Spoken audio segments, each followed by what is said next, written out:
met and hugged some of the doctors and nurses who've treated Ebola patients.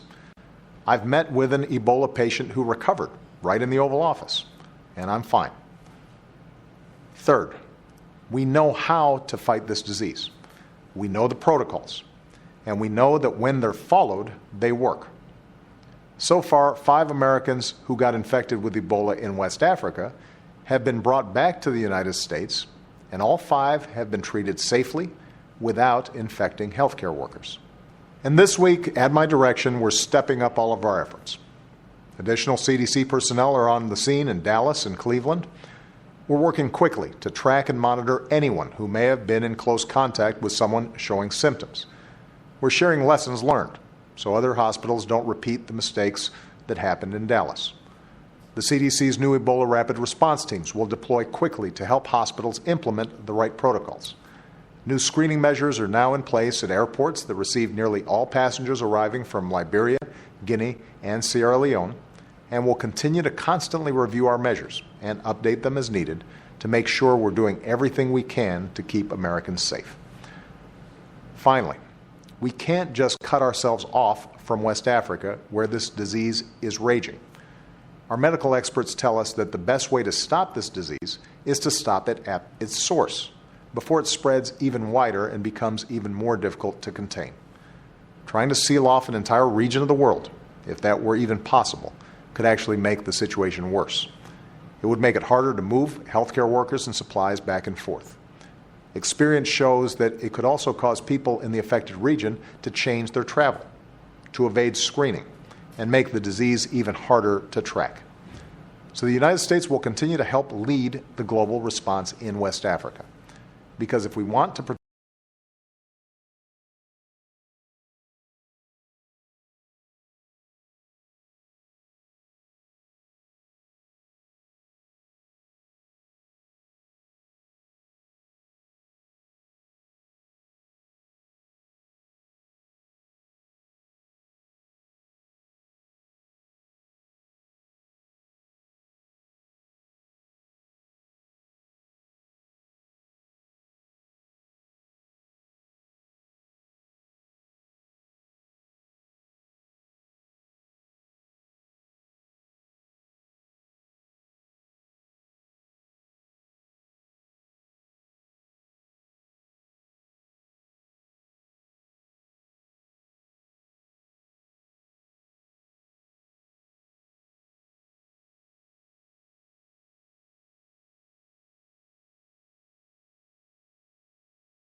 First person in New York? Well, they didn't come down with. They brought it in. Yes, I mean, yes. Yeah, and a doctor. Yes. Yeah, and they had to take him. They had to quarantine that individual. So where is the ice bucket challenge for Ebola?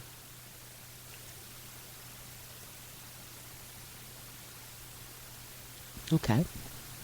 It's a nice silence there. No, that's not. I'm thinking of it. That's not a bad. But why would it be? Why would you try to duplicate what the ALS You come up did? with another challenge then. Yeah, but if you're gonna come up with a challenge, you gotta like come up with what are you gonna do for it though? Well, yeah. So it's a good idea. It's a good suggestion. All right. So where is the foundation or organization that's coming up with money to help pay for treatment of people in Liberia and Sierra Leone, or where do the donations go? Is there such a thing? Huh? I mean, I think you came up with a very, very good suggestion, but maybe I can imagine why it's not an issue. So you can imagine why it's not an issue. Yeah, you can imagine it. What would you think then? Well, because it's over there, it's affecting black people in particular, and who's going to come up with the challenge? I'm kind of surprised that you think that. Okay. Surprise. Yeah, because you remember about last week I had said that when we were reading an article, and they said that is there any racism involved with this Ebola? And you had all the Republicans saying that don't let any airplanes come from West Africa and all that stuff. And at that time, did you agree or disagree with me? What the Republicans? Yeah, and that what they were saying sounds somewhat, how do I put that? I don't know. How do you put it? How do you put it, Ansel? I'm trying to figure out how do Why I are put you it. trying to be so, diplomatic? Well, I'm not trying to be diplomatic. I mean, it's trying to be so something like they're discriminating against the West Africans. I see here, there's an article. Ebola needs an ice bucket challenge. You really? Sure, it says, why is there a certain inertia about Ebola as opposed to the viral response we saw to aid ALS? This is the story. Ebola emerged in 1976. The last major outbreak occurred in 2007 in Uganda and in the Democratic Republic of Congo. Now we're experiencing the largest outbreak of Ebola we've ever seen, with a death toll of 1,800 people, more than that. A number of infected, 37,000. Or 3,700, I'm sorry. But these are only quote-unquote confirmed cases. Ebola is affecting 4 countries in West Africa, Guineans, Liberia, Nigeria, and Sierra Leone. And while we've only seen 2 confirmed U.S. cases, globalization implies that we shouldn't continue to turn the cheek in regards to aiding the containment effort. Per CDC Director Ben Frieden, aside from the concern of a growing epidemic, Ebola may become an endemic to African nations and result in more frequent outbreaks in the future. So why is that? There is a certain inertia about Ebola as opposed to the viral response we had seen to aid to ALS. Why is it that physicians are not up in arms about helping? I find 3 main reasons, says this writer. We don't realize the magnitude of this outbreak, and it's not affecting our patients in the United States. When you do the math, Ebola outbreak has a mortality rate of over 50%. Many medical societies are not giving Ebola crisis enough press. We look to organized medicine for many things, including determining the importance of issues. And Ebola has not been widely commented on, although the CDC should be the mecca for information. Reticence on the part of the medical societies curtails resources for containing Ebola.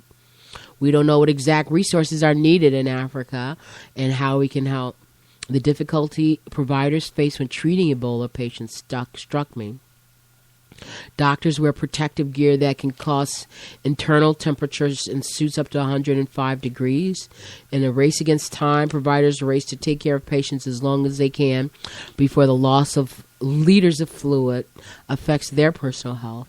Overall, there's a lack of basic resources such as gloves, IVs, and fluids, and lack of medical providers.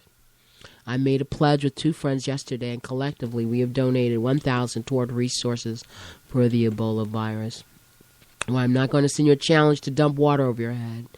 This writer says he is challenging everyone to get educated on Ebola, to discuss how we can help, and donate whatever resources we can to that effort. This person is the chair of the AMA.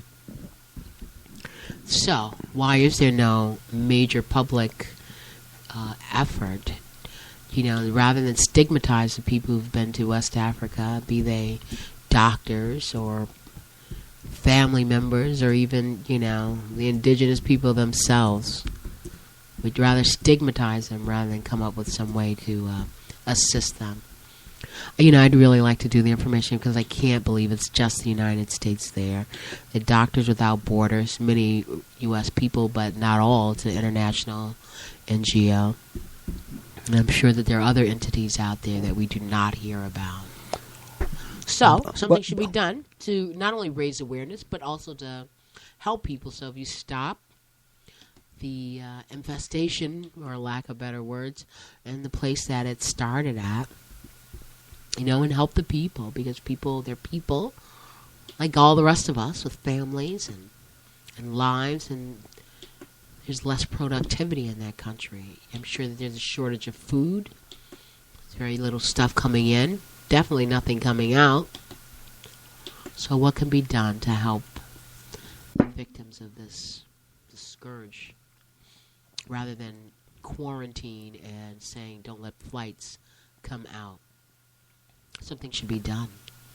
And it doesn't have to be an ice bucket challenge because it's not summer anymore. So are you saying that ALS is a white disease? Is that your interpretation of what I'm saying? No. I'm just. I just said what I said.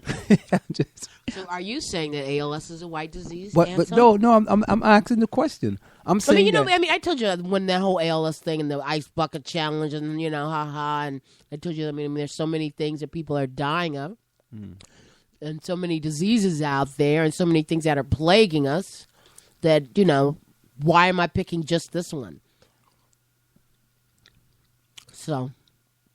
That's what I said. But I think you're raising a good point, though. Thank you. So are you saying that ALS is a white disease? Is there such thing as a white disease? I mean, I did read articles. There is something that affects certain groups, yes, more than it affects other people. Mm-hmm. But I think what happened is that the genesis of Ebola is from West Africa. So most people will say that Ebola is sort of a black disease until maybe white doctors who are doing a good service are going to West Africa to try to cure these individuals, somehow comes back with that disease. Yeah, well, okay, now I'm going to act like you. Mm-hmm. If you've watched the news, I don't know if you do because I'm looking right now at basketball on television, but if you watch the news, they show this doctor's face. Mm-hmm.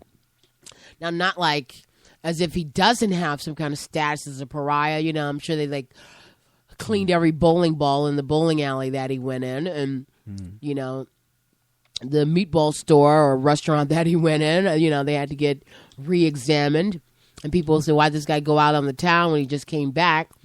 But even showing his face, he looks like a nice, pleasant guy. But to show the face of hundreds, thousands of African people who are dying, that's not coming across. Whereas our empathy, our sympathy for all the rest of those victims. Well, according to this article, it says... What are you looking at? The Black Atlanta Star. Uh-huh. Atlanta Black Star.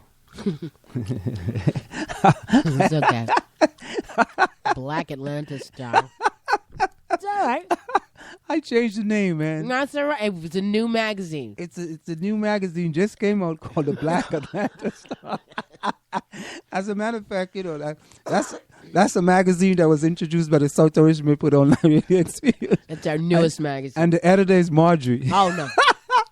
Contributing editor. So Go ahead. So Ebola comes to New York City as Harlem doctor tests positive after returning from Guinea. Okay. Ebola has hit the most heavily populated city in the country. Right. As New York City official confirmed that a doctor who lives in Harlem has tested positive for the virus after returning from Guinea, where he worked with Ebola patients.